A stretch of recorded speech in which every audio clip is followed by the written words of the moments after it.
हीरा। Okay, हीरा के बाद में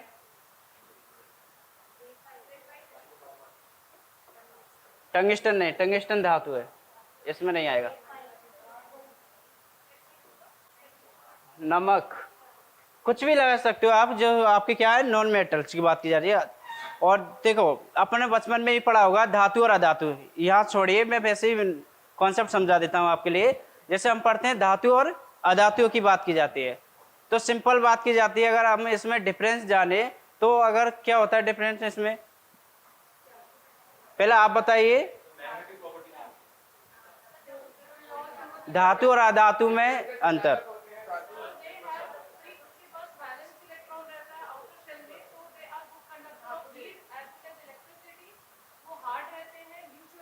यस, ओके। देखो उन्होंने केमिस्ट्री की भाषा में समझाया, किसी को समझ में आया?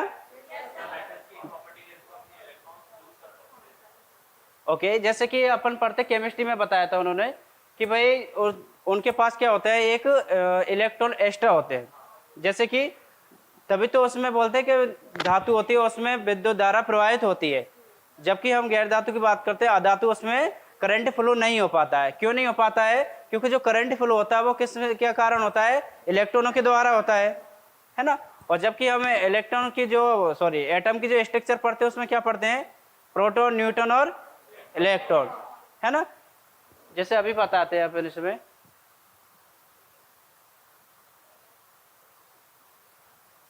ये प्रोटॉन, ये न्यूट्रॉन, ये इलेक्ट्रॉन। ओके, 5 6 7 8, ये किसकी स्ट्रक्चर है, सोडियम की स्ट्रक्चर है ना। आप बताइए सोडियम धातु हुई या अधातु? धातु। मैं सिर्फ ओनली सोडियम की बात कर रहा हूँ, नमक नहीं बात कर रहा हूँ। सोडियम क्लोराइड को अपन नमक बोलते हैं यहाँ पर। ये क्लियर है ना सभी को कि सोडियम धातु है या अधातु? धातु है ना। क्यों है धातु? यानी कि जिसका अष्टक पूर्ण हो जाता हो वो क्या है, धातु नहीं है। ओके, जैसे कि यहाँ पर इनका अष्टक पूर्ण यहाँ हो रहा है, लेकिन ये क्या है, एक इलेक्ट्रॉन अपने एक्स्ट्रा रख रहे हैं, या तो डोनेट करेंगे या फिर 7 इलेक्ट्रॉन किसी से लेंगे, है ना। लेकिन ऐसा तो नहीं हो रहा है ना, तो इसलिए सोडियम क्या है यहाँ पर, धातु है। और डिफरेंट क्या होता है, ये तो केमिस्ट्री की भाषा में समझ लिया हमने।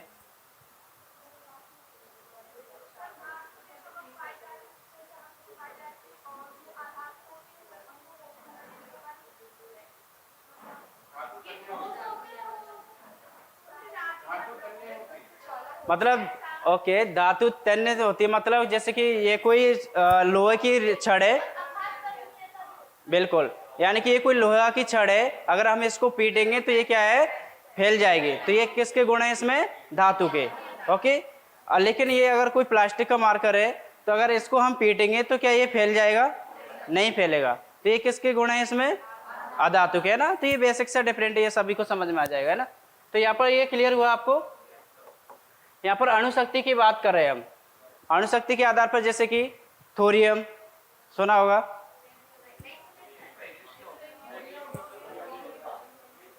थोरियम के बारे में नहीं सुना है? किसको नहीं, इसी को बता रहे हैं अभी।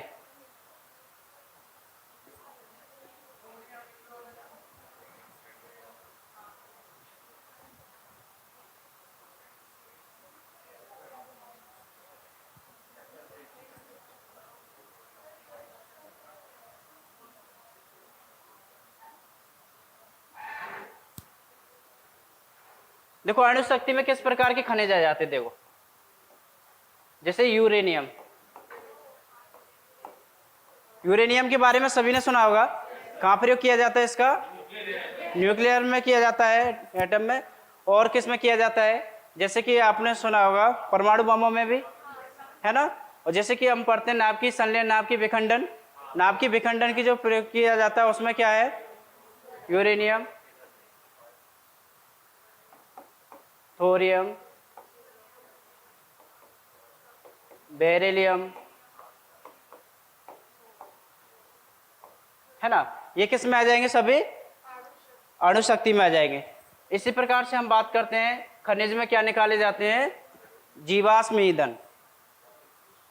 ओके, जीवाश्म ईंधन में जैसे कि सबसे पहले बात करते हैं हम पेट्रोलियम, है ना, क्रूड ऑयल। तो ये भी कहाँ से निकालते हैं हम, खनन करके। जीवाश्म ईंधन प्राकृतिक जो गैस की बात करते हैं, नेचुरल। ओके, पेट्रोलियम,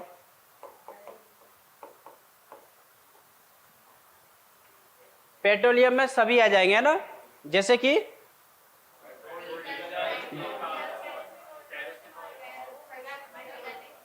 ठीक है। ऐसा ना हो कि कोई मन में क्वेश्चन चल रहा हो कि सर बस ओनली पेट्रोल की बात कर रहे हैं ना, हम यहाँ पर किसकी बात कर रहे हैं, पेट्रोलियम की, है ना। तो पेट्रोलियम में सभी आ जाएंगे, जैसे डीजल, पेट्रोल, केरोसिन सभी पर, है ना। और इसमें दे रखा है नेचुरल गैसेस, तो ये किस में आएगा, हमारा फॉसिल्स में आएगा, है ना, जीवाश्म ईंधन में। और हम बात करते हैं कोयला, कोयला भी किस में आएगा, किस में आएगा, ये जीवाश्म ईंधन में आएगा, है ना। अब आपसे मेरा एक क्वेश्चन है, हमने पढ़ा था नेक्स्ट टॉपिक ये, जो जीवाश्म पाए जाते हैं वो किस प्रकार की रॉक में पाए जाएंगे, सेडिमेंट्री रॉक में पाए जाएंगे, यानी अपसादी चट्टानों में। आग्नेय रॉक में क्यों नहीं पाए जाएंगे, इग्नियस रॉक। ओके, यानी कि जो इग्नियस रॉक की बात कर रहे हैं, आग्नेय चट्टानों की हम बात कर रहे हैं, तो आग्नेय चट्टानों की जो बात की जाती है वो उसका निर्माण कैसे हुआ है, मैग्मा से हुआ है। तो अगर मैग्मा में आपको ही पता कितना टेम्परेचर रहता है, बहुत ज़्यादा रहता है, तो वहाँ पर फॉसिल्स पाए जाएंगे, नहीं पाए जाएंगे, वो भी जल के कैसे हो जाएंगे, मैग्मा में कन्वर्ट हो जाएंगे, ना। तो यहाँ पर हम बात कर रहे हैं कि जो जीवाश्म ईंधन है वो किस में पाए जाएंगे, इसमें सेडिमेंट्री रॉक में, यानी अपसादी चट्टानों में, ना। तो इसमें ज़्यादा डिटेल्स नहीं जाएंगे क्योंकि पिछली बार ही पढ़ा है, तो आप रिवीजन करके आ सकते हैं, ना।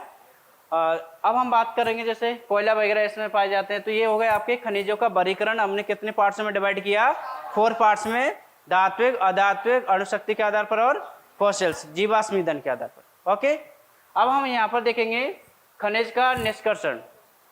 बोले तो खनिज को कितने प्रकार से निकाला जाता है, सिंपल भाषा में, है ना। निष्कर्षण मतलब जो खनिज की बात की जाती है ना, हम जो नीचे से निकालेंगे, पृथ्वी के नीचे दबी हुए हैं सेल, तो इनको निकालने के लिए कोई ना कोई विधि तो होगी, तो उनकी बात कर रहे हैं हम, है ना। सबसे पहली बात करेंगे यहाँ पर, हाँ बताए, किसको, इसको तो एटॉमिक एनर्जी, इसको फॉसिल्स, ईंधन को एनर्जी, फ्यूल लिख लिया। पहला पॉइंट क्लियर आया सभी को समझ में।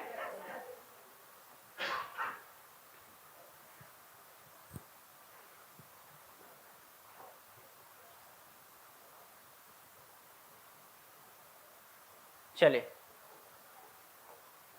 हम खनिज निष्कर्षण की बात करेंगे यहाँ पर। तो पहला है आपका माइनिंग, यानी कि खनन।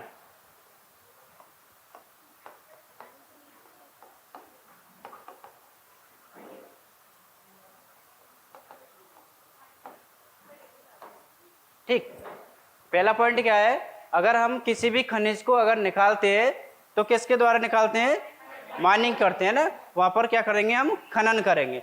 अब खनन की डेफिनेशन क्या होती है, आ जाए,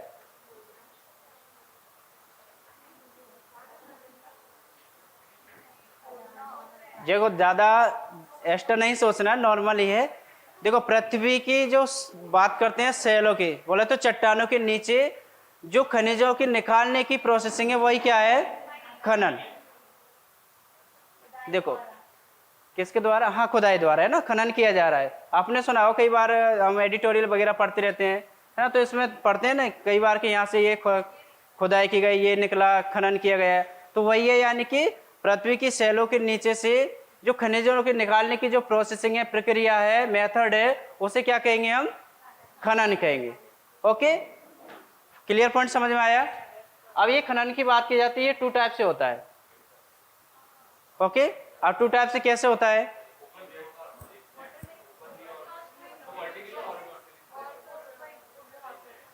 यानी कि एक बात करते हैं हम हॉरिजेंटल, नाम सुना होगा आपने, और एक वर्टिकल, क्षैतिज और ऊर्ध्वाधर, है ना। वर्टिकल बोले तो ऊर्ध्वाधर, है ना, और हॉरिजेंटल बोले तो क्षैतिज। तो जब वर्टिकल की बात की जाती है तो वर्टिकल में क्या होता है, आपने देखा होगा ड्रिलिंग वगैरह की जाती है, यानी काफी नीचे तक खुदाई करने के बाद हमें वो मिनरल्स प्राप्त हो पाते हैं, खनिज प्राप्त हो पाते हैं ना। और कई बार क्या होता है, जो हम खनन करते हैं तो ऊपर से जैसे जैसे यहाँ पर कोई खुदाई की हमने, ज्यादा नीचे गहराई तक नहीं की, लेकिन हमने विस्तार से यहाँ पर चारों तरफ की, है ना। वर्टिकल, वर्टिकल क्यों बोले, हॉरिजेंटल बोलेंगे, क्षैतिज, है ना। तो क्षैतिज रूप से खुदाई की, तो यहाँ पर हम बात कर रहे हैं खनन भी 2 टाइप से किया जाता है। ओके,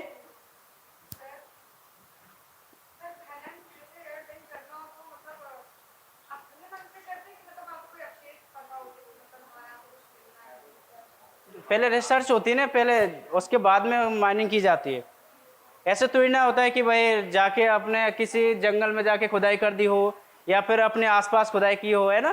पहले उसके बारे में रिसर्च करेंगे, बाकी उनको लगे कि यहाँ पर मिल सकते हैं, संभावना रहती है ना। 100% तो नहीं बोल सकते, माइनिंग करने के बाद वो मिल ही जाएगा, लेकिन संभावना रहती है ना। और कई बार असफल भी हो जाता है वो मिशन, और कई बार सफल भी हो जाता है ना। तो खनन की समझ में आया। आप दूसरा पॉइंट,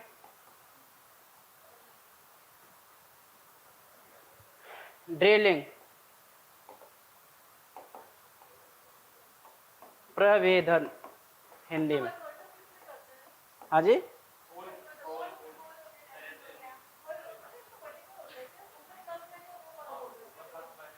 क्या हुआ, हाँ, ओके।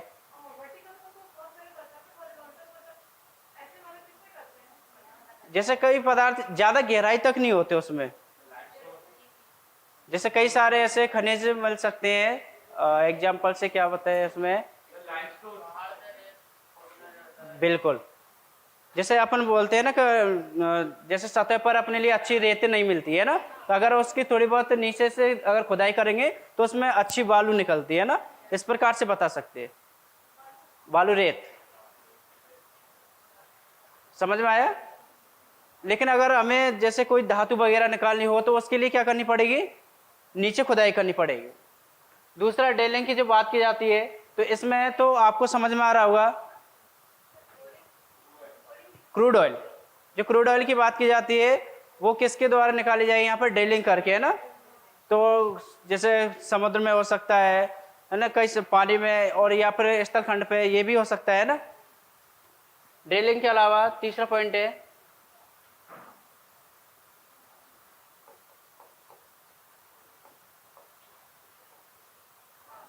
आखनन। ओके, अब आखनन की भी सेम वही कंडीशन है जो हमने किस में पढ़ी थी, खनिज में पढ़ी थी, कौन सी, हॉरिजॉन्टल और वर्टिकल। तो इसमें भी क्या है, ज्यादा नीचे तक खुदाई नहीं होती, इसमें भी वर्टिकल रूप से होती है। यानी कि आखनन बोले तो ज्यादा हमें खोदने की जरूरत ना पड़े, इससे पहले ही हमें क्या है वो प्राप्त हो जाए, जो भी आप एलिमेंट पदार्थ जिसकी भी आप रिसर्च कर रहे हो, तो ज्यादा माइनिंग ना करनी पड़े, है ना। वो हमें कम गहराई पर खोदने पर भी क्या हो जाता हो, प्राप्त हो जाता। वो किस में आएगा, आखनन में आएगा, है ना। क्या हुआ, अच्छा इंग्लिश टर्म की बोल रहे, क्या हुआ, बगैर खोदे से मतलब ये यहाँ पर ये है कि ज्यादा गहराई पर ना खोदना पड़े। जैसे हम माइनिंग करते हैं ना, माइनिंग की तरह ना उसमें खोदकर कम गहराई की खुदाई करके हमें क्या है वो मिनरल्स प्राप्त हो जाएंगे। वो किस में रखेंगे, हम आखनन में रखेंगे। इसमें जो हमने सेकंड पॉइंट पढ़ा था खनन में, इसी के जैसा ये वो है ना, जो खनन की बात कर रहे हैं। यहां तक आइए समझ में तीनों पॉइंट, अगर यहां तक समझ में आए हो तो आगे बढ़े। ड्रिलिंग वाला देखो, ड्रिलिंग में क्या किया जाता है, प्रवेधन है इसको हिंदी में बोलते हैं। जैसे हम कई सारे क्रूड ऑयल वगैरह निकालते हैं ना, तो इसका पूरा इस तरह से तो विस्तार से वो नहीं किया जाता है, माइनिंग नहीं की जाती है, खुदाई नहीं की जाती है, लेकिन हम क्या करते हैं, गहरा गड्ढा करते हैं, है ना। उसके द्वारा क्या निकालते हैं, क्रूड ऑयल वगैरह निकालते हैं ना। वो किसके द्वारा निकालेंगे, ड्रिलिंग प्रोसेस के द्वारा। खनन तो आ गया समझ में, ये वाला पॉइंट हो ही गया, क्या है खनन। आप देखेंगे प्रमुख खनिज संसाधन। ओके,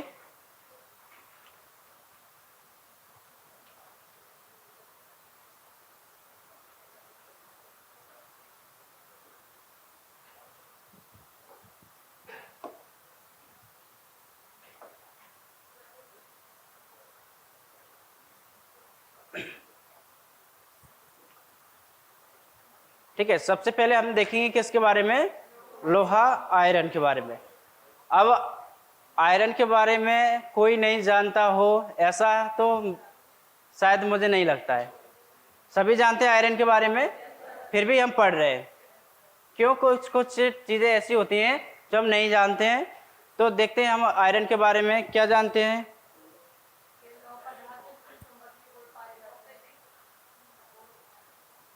कठोर होता है। चलो ये पहला पॉइंट तो ये धातु है या अधातु, धातु है। अगर हम बात करते हैं इसका केमिस्ट्री में, अगर सिग्मोल की बात की जाती है, प्रतीक क्या होता है, एफ ही होता है। ओके, चलो हम बात करते हैं, ये मिश्रित धातु है या फिर स्वतंत्र है, मिश्रित है, बिल्कुल। ओके, क्या हमें आयरन डायरेक्ट प्राप्त किया जाता है, नहीं, किसके रूप में प्राप्त किया जाता है, अयस्क के रूप में। और वो भी अयस्क हम कितने प्रकार पढ़ते हैं आयरन के, 4 प्रकार के। आपने भी देखा होगा, और कई बार क्वेश्चंस पूछ लेता है, जैसे कि हम पढ़ते हैं कि कोयला, अभी कोयला के बारे में पढ़ेंगे, कोयला भी 4 प्रकार की वेराइटी होती है ना। इसी प्रकार से यहाँ पर हम पढ़ रहे हैं लोहा के बारे में, लोहा के भी कितने अयस्क होते हैं, 4। जैसे मैंने अभी बताया था एल्यूमिनियम का अयस्क बॉक्साइट है ना। तो इसी प्रकार से लोहे का कौन सा होता है, हेमेटाइट, मैग्नेटाइट, लिमेटाइट और सिडराइट। तो ये 4 किसके अयस्क हैं, लोहा के अयस्क है। अब हम थोड़ा सा देख लेते हैं अर्थ के बारे में, है ना। जैसे कि आपने पढ़ी होगी इंटरनल स्ट्रक्चर ऑफ अर्थ, पृथ्वी की आंतरिक संरचना, सभी ने पढ़ी है। चलिए थोड़ा सा बताएं मुझे।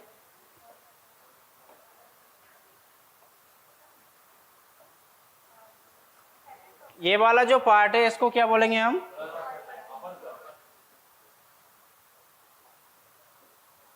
ओके, इसको बोलते हैं हम क्रस्ट।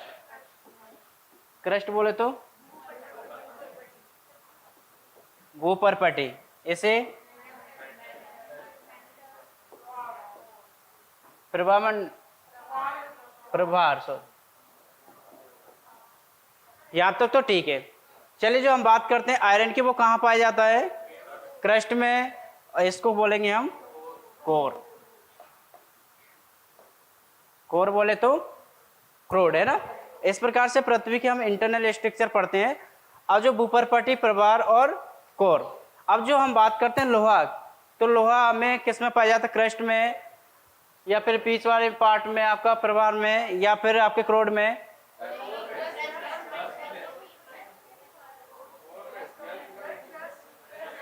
क्रस्ट में। चलो क्रस्ट वाले कितने हैं,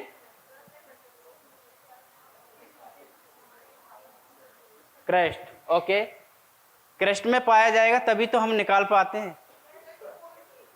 ऐसा तो नहीं चल रहा किसी को मैंने भाई क्रस्ट में नहीं पाया, क्रस्ट में भी पाया जाता है। लेकिन हम यहाँ पर बात कर रहे हैं प्योर लोहा, यानी कि जो शुद्ध लोहा है। जैसे कि हम बात करेंगे यहाँ पर कोर को भी 2 पार्ट्स में डिवाइड कर देंगे, अपर कोर और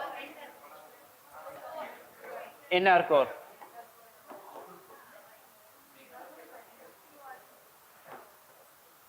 ठीक है, जो आपका प्योर लोहा की जो बात की जाती है वो कहां पाया जाता है,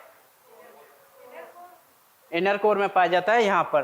तो आपने भी पढ़ा होगा, भूचुंबकीय सिद्धांत के बारे में पढ़ते हैं।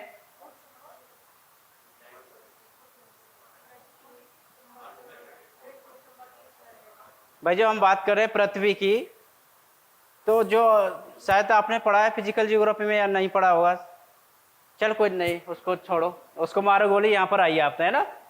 तो यहाँ पर हम बात करते हैं, जो प्योर लोहा की बात करते हैं वो कहाँ पाया जाता है, आपका अर्थ की कोर में पाया जाता है ना।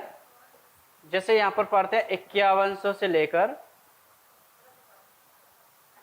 63, 71, ठीक है, ये वाला पार्ट्स। तो ये तो समझ में आया ना, कोर में क्या पाया जाता है, आपका प्योर लोहा पाया जाता है। अब हम बात करेंगे यहाँ पर इनके अयस्कों के बारे में। अब इसमें सबसे अच्छी वैरायटी का लोहा किस अयस्क से प्राप्त किया जा सकता है, वो रहता है आपका हेमेटाइट। ओके, हेमेटाइट अयस्क से सबसे अच्छी वैरायटी का क्या प्राप्त किया जा सकता है, लोहा प्राप्त किया जा सकता है। अब थोड़ा सा ये देखेंगे हेमेटाइट कहाँ पाया जाता है, लोहा अयस्क कहाँ पाए जाते हैं। जिस प्रकार से हमने रिवर के बारे में जाना था, कुछ पॉइंट्स बताए मैंने आपको रिवर के बारे में कि हमें 4 पार्ट्स उसमें याद रखने हैं। जैसे कि पहला, उसकी उत्पत्ति कहाँ से हुई, उसके जो ड्रेनेज एरिया की बात कर रहे हैं, या फिर जो आपका कहाँ पर डेल्टा बना रही है, यहाँ पर कहाँ पर एस्टरी है ना। देन उसके बाद में हम एक और बताया कि भाई इसकी सहायक नदियाँ कौन कौन सी है और कौन कौन से स्टेट में बह रही है ना। इस प्रकार से इसमें कुछ पॉइंट्स हमें क्या है याद रखने होंगे।